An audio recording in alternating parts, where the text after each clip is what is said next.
Everyone, welcome back to our channel future study. तो guys, इस video में BA programme semester 4 के जो पॉलिटिकल साइंस डिसिप्लिन सब्जेक्ट है, इसके इम्पोर्टेंट क्वेश्चन विद आंसर आपको इस वीडियो में हम बताने जा रहे। तो सबसे पहले आपको क्वेश्चन पता होना चाहिए कि क्वेश्चन क्या है। देखिए, जो आपका यूनिट सेकंड का ये पार्ट है, इसके यहाँ पर इम्पोर्टेंट क्वेश्चन विद आंसर लिए गए। जो द्वितीय विश्व युद्ध और शांति युद्ध, जो आपका ये स्टडी मटेरियल यूनिट सेकंड का जो ये पार्ट है, उसके स्टडी मटेरियल के अकॉर्डिंग देखिए 3 क्वेश्चन यहाँ पर लिए गए। तीनों का आंसर इसी वीडियो में कंप्लीट बताएंगे। इसके बाद जो यूनिट सेकंड का ये पार्ट कंप्लीट हो जाएगा आपका। द्वितीय विश्व युद्ध का संक्षिप्त परिचय तथा द्वितीय विश्व युद्ध के कारणों पर प्रकाश डालिए। तो सबसे पहले यहाँ द्वितीय विश्व युद्ध से आप समझते क्या, उसका परिचय दीजिएगा, उनके कारण क्या है वो बताएंगे। एंड इसके बाद सेकंड क्वेश्चन है द्वितीय विश्व युद्ध के परिणाम क्या थे, वर्ण कीजिए। तो इसके जो परिणामों के बारे में बताना है। इसके बाद जो थर्ड क्वेश्चन बनेगा, सोवियत यूनियन के विघटन या पतन के कारणों को स्पष्ट कीजिए, कि जो इसके पतन और के या विघटन के कारण क्या क्या थे, तो ये आपको बताइए। 3 क्वेश्चन का आंसर आपको इसी वीडियो में कंप्लीट मिलने जा रहा है। तो देख सकते हैं, एक एक करके सभी का आंसर देखेंगे। तो सबसे पहले हम परिचय देखते हैं कि जो द्वितीय विश्व होता क्या है, उसके बारे में हम समझने का प्रयास करते हैं यहाँ पर। तो देखिए, तो परिचय में क्या लिखना है। द्वितीय विश्व युद्ध वर्ष 1939 और 1945 के बीच होने वाला एक सशक्त विश्वव्यापी संघर्ष था। तो ये युद्ध कब शुरू हुआ था, तो 1939 से लेकर 1945 के बीच में इस युद्ध को लड़ा गया था। और टोटल इसमें गैप देखा जाए 6 साल इस युद्ध को लड़ा गया था, ठीक है।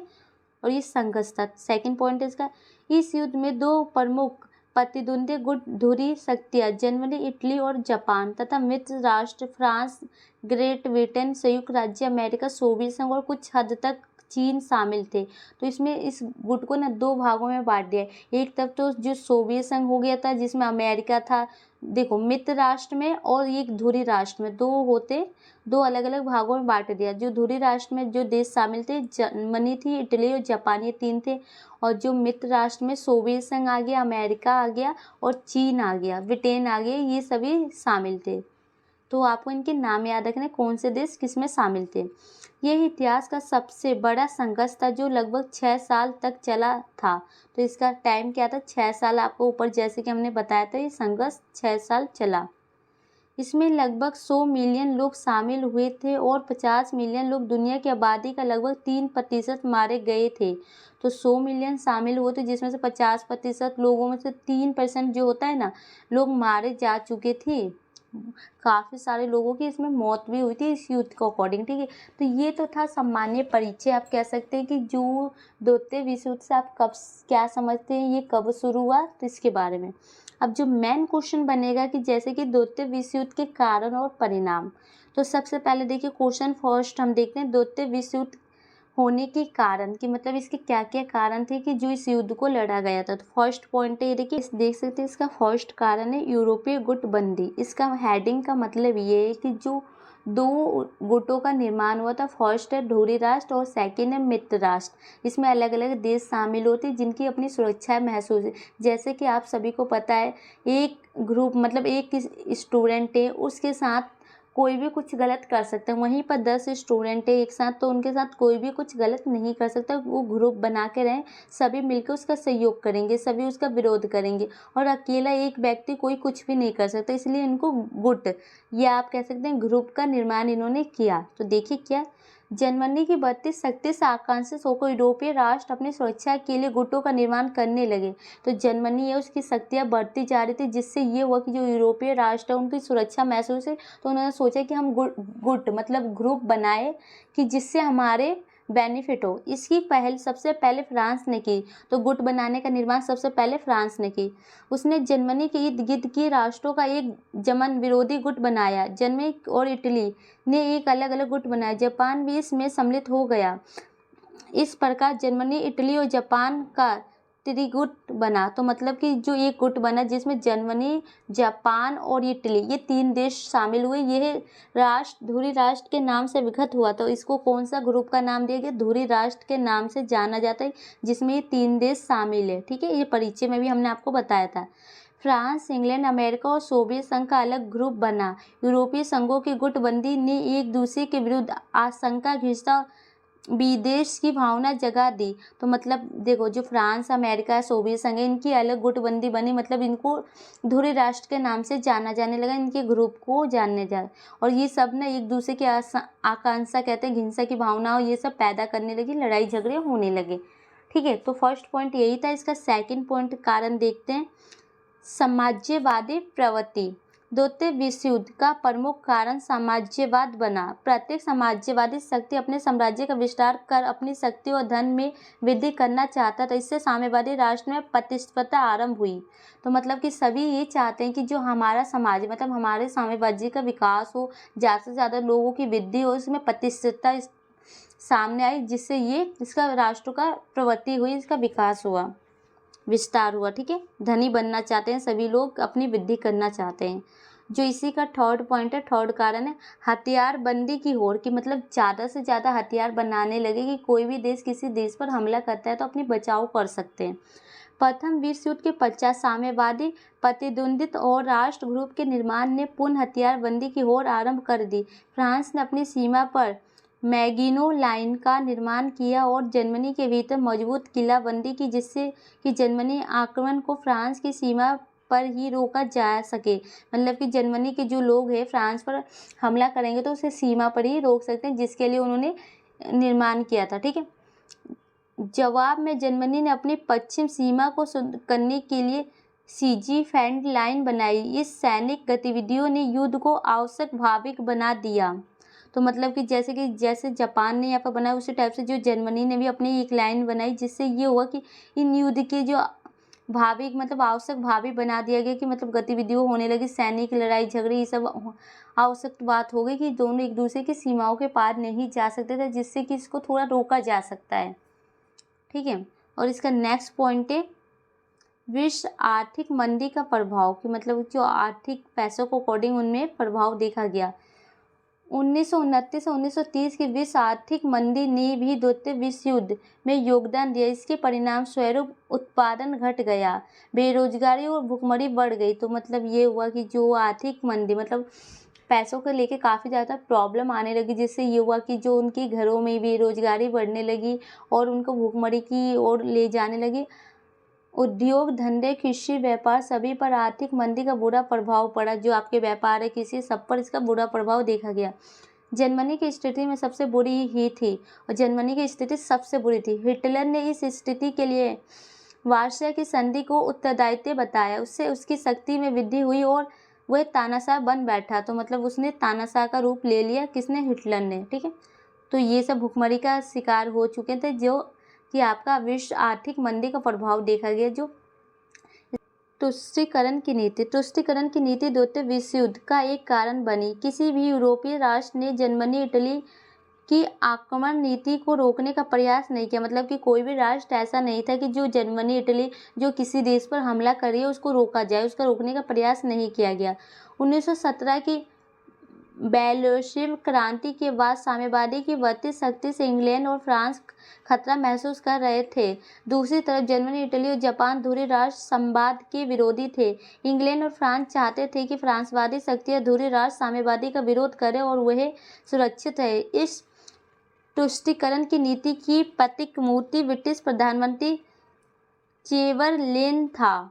तो इसमें ये बताया जा रहा है कि देखो, जैसे कि आप सबको पता है, यूरोपीय राष्ट्र ने जर्मनी, इटली पर जो हमले करने को रोकने का प्रयास कोई भी नहीं करना चाह रहा था, और कुछ क्रांति ऐसे हुई जो खतरा महसूस होने लगे। इंग्लैंड की क्रांति, फ्रांस की क्रांति के कारण जो उनको खतरा महसूस हुआ। और दूसरी तरफ देखा जाए ना, जो इटली, जर्मनी, जापान है, जो एक धुरी राष्ट्र के संवाद के विरोधी थे, उनके विरोध करे थे मित्र राष्ट्र का। ठीक है, तो यही पॉइंट में बताया गया है कि धुरी राष्ट्र साम्यवादी का विरोध कर रहे थे। किसका? मतलब साम्यवादी में जैसे आ जाएगा सोवियत संघ, उनकी सुरक्षा के लिए ये सब पॉइंट है। इसके बाद ये देखिए लास्ट पॉइंट बनता है 6, द्वितीय विश्व युद्ध का उत्तरदायित्व। मतलब इस युद्ध का क्या उत्तरदायित्व रहा? अधिकांश इतिहासकारों का मानना है कि हिटलर पोलैंड पर अधिकार कर प्रथम विश्व युद्ध में जर्मनी के पराजय का बदला लेना चाहता था। साथ ही पोलैंड और सोवियत संघ पर अधिकार कर वह साम्यवादी का प्रसार को रोकना चाहता था। मतलब इतिहासकार ये कहना चाहता है जो हिटलर है उसका वो क्या चाहता था कि मतलब उस पर कब्जा कर ले, प्लस साम्यवादी को उसको रोका जाए और सोवियत संघ के जो कि अधिकारों को साम्यवादी को रोका जाए उसको फैलाने से। इसलिए हिटलर की नीतियाँ ही मुख्य रूप से द्वितीय विश्व युद्ध के लिए उत्तरदायी बनी। तो मतलब जो हिटलर था उसकी नीति को ही लेकर द्वितीय विश्व युद्ध शुरू हुआ। कुछ विद्वानों का यह मानना था कि सोवियत संघ और जर्मनी की संधि भी युद्ध के लिए उत्तरदायी थी। तो जर्मनी और सोवियत संघ की संधि को भी एक कारण बताया। सोवियत संघ को जर्मनी के साथ संधि करने की जगह पोलैंड और पश्चिम राष्ट्रों के साथ संधि करनी चाहिए थी। इससे भयभीत होकर हिटलर शांति व्यवस्था को भंग करने का प्रयास नहीं करता। ये बताया जा रहा है कि जैसे कि उन्होंने सोवियत संघ को किसके साथ करनी चाहिए, तो पश्चिम राष्ट्रों के साथ संधि करते तो जो हिटलर को भयभीत होता, भय बन जाता उसके अंदर, तो वो सब ये द्वितीय विश्व युद्ध नहीं होता, उनके लिए वो कार्य नहीं करता। तो ये फाइनली इसके कारण थे। 6 पॉइंट हमने आपको बताए, जैसे कि आप इसके हेडिंग को लिख सकते हैं, एक्सप्लेन कर सकते हैं अच्छे से। और इसका नेक्स्ट यहाँ से आपका सेकंड क्वेश्चन स्टार्ट होने जा रहा है, जो कि द्वितीय विश्व युद्ध के परिणाम, कि जो इस परिणाम क्या क्या हो। इससे पहले हमने आपको चर्चा की कि इसके कारण क्या क्या थे जो युद्ध होने का। अब इसके जो परिणाम क्या निकले युद्ध खत्म होने के बाद, वो आपको बताना है। तो देखते हैं आंसर। द्वितीय विश्व युद्ध के परिणाम प्रथम विश्व युद्ध से अधिक न्यायिक हुए। इसके सिर्फ विनाशकारी प्रभाव ही नहीं था, बल्कि कुछ प्रभाव ऐसी भी है जिसमें विश्व इतिहास की धारा बदल गई तथा एक नए विश्व का उदय और विकास हुआ। तो मतलब कुछ नेगेटिव कुछ पॉजिटिव भी इसके प्रभाव देखे गए कि जो कि इसके विश्व की धारा इतिहास को बदल दिया और इसमें जो कुछ नए राष्ट्रों का भी उदय हुआ। ठीक है, तो एक एक करके पॉइंट देखते हैं। फर्स्ट पॉइंट है जो इसके परिणाम का धन ज्येष्ठ परिणाम है। देखिए, धन जन का भीषण सहारण। द्वितीय विश्व युद्ध में जन धन की अधिक क्षति हुई। इस युद्ध में दोनों पक्षों के 5 करोड़ से अधिक लोग मारे गए, जिसमें स्वैधानिक संख्या सोवियत संघ की थी। तो मतलब इस युद्ध का परिणाम क्या निकला कि सबसे ज़्यादा जो जान लोगों की गई, 5 करोड़ लोग मारे जा चुके थे। और सबसे ज़्यादा जो संख्या किसकी थी, सोवियत संघ की जो सेना की संख्या थी। लाखों लोग बेघर हो गए, जिसमें पुनर्वास की समस्या बढ़ गई। लाखों लोगों के जो घर ही चले गए, पुनर्वास मतलब एक देश से दूसरे जाने की समस्या बढ़ गई। लाखों योद्धियों की हत्या कर दी गई। घायलों की गिनती नहीं की जा सकती। लाखों लोगों की हत्या कर दी गई और घायल जो थे उनकी तो कोई गिनती ही नहीं की गई। इंग्लैंड में लगभग 2000 करोड़ रुपए मूल्य की संपत्ति नष्ट हुई और इंग्लैंड के 2000 करोड़ रुपए खर्च हो चुके थे, मतलब नष्ट हो चुके थे। सोवियत संघ के संपूर्ण राष्ट्रीय संपत्ति का चौथा भाग युद्ध की भेंट चढ़ गया। तो जो सोवियत संघ है उसका चौथा भाग मतलब संपत्ति का एक हिस्सा जो कहाँ युद्ध की भेंट में चल गया, मतलब युद्ध के अकॉर्डिंग में वो लग चुका था, युद्ध में खर्च हो चुके थे। सेकंड इसका परिणाम है कि जो उपनिवेश युग का अंत, मतलब इसका खत्म हो चुका था। कैसे खत्म हुआ तो इसके बारे में देखते हैं। द्वितीय विश्व युद्ध के बाद सभी साम्राज्यवादी राज्यों को एक एक कर अपने उपनिवेश से हाथ धोना पड़ा। सभी ने अपने उपनिवेशों से हाथ धोना पड़ा, मतलब सब उनसे छीनते गए। उपनिवेशों में राष्ट्रीय की लहर तेज हो गई और राष्ट्रीय की लहर तेज हो गई। स्वतंत्र आंदोलन तेज हो गए थे कि स्वतंत्र आंदोलन अपनी आज़ादी के लिए। एशिया के अनेक देश यूरोपीय दास्ता से मुक्त हो गए, मतलब जो दास्ता होती है उनसे मुक्त। भारत भी अंग्रेजी दास्ता से मुक्त हो गए, मतलब कि जो अंग्रेजों की दास्ता मतलब गुलामी कर रहा था उससे भारत सरकार भी मुक्त हो चुका है। ठीक है, इसका जो थर्ड परिणाम बनता है फ्रांसीवादी शक्तियों का सफाया, मतलब कि जो शक्तियाँ थी वो अत्याचार कर रहे थे लोगों पर, उनका सफाया हो गया, खत्म हो चुके हैं। युद्ध में पराजित होने के बाद धुरी राष्ट्रों के 2 दिन आ गए। जर्मनी साम्राज्य का बड़ा भाग उससे छिन गया। इटली को भी अपने सभी अफ्रीकी उपनिवेश खोने पड़े। जापान को भी उन क्षेत्रों को वापस करना पड़ा जिन पर वह अपना अधिकार जमाए हुए था। इन राष्ट्रों की आर्थिक सैनिक स्थिति भी दयनीय हो गई। तो मतलब सभी के जो देश होते हैं उनसे जिस पर उन्होंने अधिकार जमाया था वो सब उनसे छीनने लगे। जापान को भी उस देश को वापसी करना पड़ा और सबकी आर्थिक सैनिक स्थिति बहुत ज़्यादा ही खराब हो चुकी थी। तो ये था इसका परिणाम। इसी का फोर्थ परिणाम है साम्यवाद का तेजी से प्रसार, मतलब कि साम्यवाद तेजी से फैला। द्वितीय विश्व युद्ध के पश्चात सोवियत संघ के नेतृत्व में साम्यवाद का तेजी से प्रसार हुआ। पूर्वी यूरोप के अनेक देशों, एशिया जैसे देश, चीन, उत्तर कोरिया इत्यादि देशों साम्यवाद का प्रसार हुआ, मतलब कि साम्यवाद को बढ़ावा देने लगे। पूर्वी देश थे जो कि एशिया थे, चीन थे, कोरिया थे, इन सभी को अकॉर्डिंग। ठीक है, जो इसका 5 पॉइंट है संयुक्त राष्ट्र की स्थापना, इसकी स्थापना भी की गई। द्वितीय विश्व युद्ध के बाद एक बार अंतर्राष्ट्रीय संगठन की आवश्यकता पूर्ण प्रतीक हुई, जिससे कि विश्व शांति बनाए रखी जा सके, अहम विश्व युद्ध की पुनरावृत्ति को रोका जा सके। अमेरिका के पहल पर 24 अक्टूबर 1945 को संयुक्त राष्ट्र नामक संस्था की स्थापना की गई। कि मतलब कि जो संयुक्त राष्ट्र संघ की स्थापना कब की गई? 1945 में की गई थी। किसके द्वारा? जो अमेरिका ने बोला था, इसके द्वारा 24 अक्टूबर को की गई थी। ये क्यों की गई है? कि जिससे कि आने वाले समय में जो शांति बनी रहे, विश्व में कोई भी लड़ाई झगड़े ना, उनको निपटारा किया जा सके, तो इसके लिए। तो ये 5 पॉइंट था इसकी परिणाम। देखिए यहाँ पर ये पॉइंट खत्म हो चुके हैं। इसमें हमने आपको इसके परिचय बता दिया, इसके कारण बता दिए, इसके परिणाम बता दिए। तो 2 क्वेश्चन खत्म हो चुके हैं। अब थर्ड क्वेश्चन बनता है सोवियत संघ के विघटन के कारण। तो एक चीज़ याद रखिएगा, आप पेपर में सोवियत संघ भी आ सकता है, ये साम्यवादी के विघटन के कारण या पतन के कारण, पतन भी आ सकता है इसकी जगह। तो समझ जाइएगा, पतन कारण। तो जो भी आए आप इसका आंसर यही लिखेंगे, सोवियत संघ के विघटन के कारण या साम्यवादी के विघटन के कारण या पतन के कारण। तो फर्स्ट पॉइंट है साम्यवादी तानाशाही। सोवियत संघ में एक ही राजनीतिक दल यानी साम्यवादी दल था और इस दल के अलावा कोई अन्य दल स्थापित नहीं किया जा सकता था और न ही कोई उस दल की आलोचना कर सकता था। अर्थात एक ही शक्तिशाली दल होने की वजह से शासन की अपनी शक्तियों का दुरुपयोग करना आरंभ कर दिया। तो मतलब कि तानाशाही का मतलब समझ लो कि किसी भी देश में अगर एक ही राजा हो तो उसकी मनमानी चलेगी ना, दूसरा कोई कुछ नहीं बोल सकता है।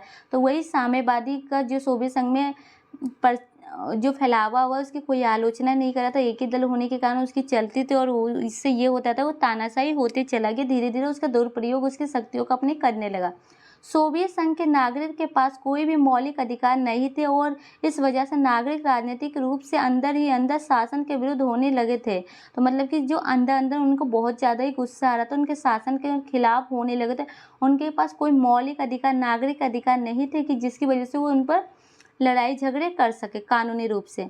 सोवियत संघ के नागरिकों को अपने विचारों को अभिव्यक्त करने की स्वतंत्रता भी प्राप्त नहीं थी, मतलब अपने विचारों को नहीं रख सकते थे। उनके विचारों में लगातार निरंतर की वजह से नागरिकों में क्रोध उत्पन्न होने लगा। इसके अलावा नागरिक शासन के कार्यों में भी भागीदारी नहीं ले सकते थे, वो केवल शासन की बनाई गई नीतियों पर कार्य कर सकते थे। मतलब कि जब शासन बनता है, जैसे कि कोई भी राजनीतिक इलेक्शन होता है, उसमें भी कोई पार्टिसिपेट नहीं कर सकता था, बट जो भी नियम कानून बना दिए उसी को उनको पालन करना होता था, उनके विरुद्ध वो नहीं जा सकते थे। धीरे धीरे इन सभी विपरीत स्थितियों ने बड़ा रूप धारण कर लिया, जो सोवियत संघ के विघटन का प्रमुख कारण बना। और धीरे धीरे ऐसा हुआ कि जो जनता है उनके क्रोध आने लगा, उनके खिलाफ हो चुकी थी, जो कि इसके विघटन का एक कारण बना। कि उनकी स्थिति जनता की खराब थी, तो उनकी खराब है, तो वो उनको चाहती है कि हमारे देश के नेता हट जाए। सेकेंड पॉइंट है गिरती हुई अर्थव्यवस्था। 70 के दशक के अंत तक सोवियत संघ का सकल घरेलू उत्पादन बहुत कम होने लगा था, अर्थात सोवियत संघ की विकास दर बहुत कम हो गई थी। सोवियत संघ के किसी अहम औद्योगिक उत्पादन में तेजी से गिरावट आने लगी तथा जिन वस्तुओं का सोवियत संघ निर्यात करता था उसे वे सब आयात करना पड़ रहा था। तो ये हुआ कि जो 70 के दशक में सोवियत संघ के जो उत्पादन होते, अर्थव्यवस्था होते, उसमें गिरावट आने लगी, उसका विकास धीमी गति से होने लगा। जो कि सोवियत संघ किसी संघ में जो विकास कर रहा था, उसको जो उत्पादन लोगों को बेच रहा था, अब उसकी वजह उसे बेचने की जगह उसे खुद खरीदने की जरूरत पड़ने लगी, जिस संघ से इसका विघटन का कारण बना। इसका आगे देखते हैं। साम्यवादी देशों को आर्थिक एवं सैनिक रूप से सहायता करने का बोझ सोवियत संघ पर ही था। कि मतलब साम्यवादी जो देश है उनको आर्थिक रूप से, सैनिक रूप से सहायता करनी चाहिए, सोवियत संघ के ऊपर बोझ था। इसके अलावा सोवियत संघ का एकमात्र लक्ष्य पश्चिम देशों से आगे निकलना था। कि मतलब जो पश्चिम के देश है, जैसे उन सभी से उनको आगे निकलना चाहते थे, जिसकी वजह से उन्हें अंधाधुंध सैनिक खर्च किए। अतः इन सभी कारणों की वजह से सोवियत संघ का विघटन हो गया। तो मतलब अंधाधुंध मतलब मन चाहा पैसे खर्च करने गए, जो पैसे सब खत्म हो गए, उनके हाथों में कुछ नहीं बता, विघटन का कारण बन गया। जो इसका थर्ड पॉइंट है अन्य देशों के साथ प्रतिस्पर्धा।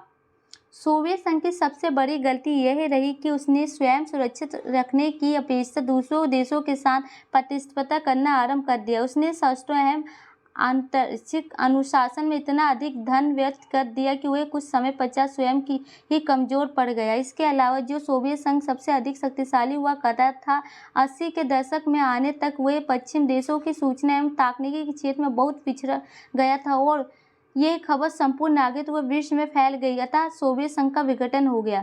मतलब कि देखो अन्य देशों के साथ प्रतिस्पर्धा, मतलब प्रतिस्पर्धा मतलब कि वो जैसे कि वो उसके अकॉर्डिंग लड़ाई झगड़े देखने लगा और वो सबसे ज़्यादा अपने जो पैसे हैं ना अपने हथियार में वो सब में खर्च करने लगा, जिसकी वजह से ये हुआ 80 के दशक आते वो बहुत ज़्यादा ही कमज़ोर हो गया, उसके पास अब कुछ भी नहीं बचा, जिसके कारण से उसके विघटन का कारण एक बन गया, सबसे पिछड़ा हुआ देश कहलाने लगा सोवियत संघ और पूरे नागरिक पूरे समाज में ये खबर फैल चुकी थी।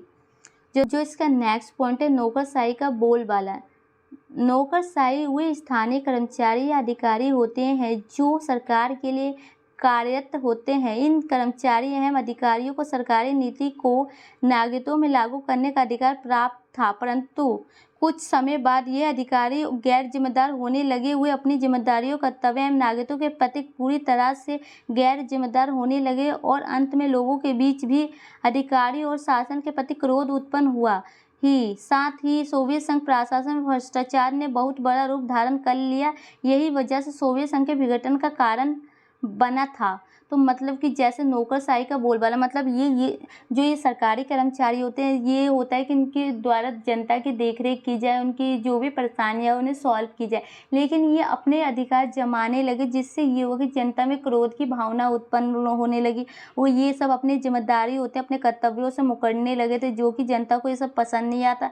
तो यही इनके फिर उन्होंने विरोध किया, यही हुआ इसका पतन का कारण।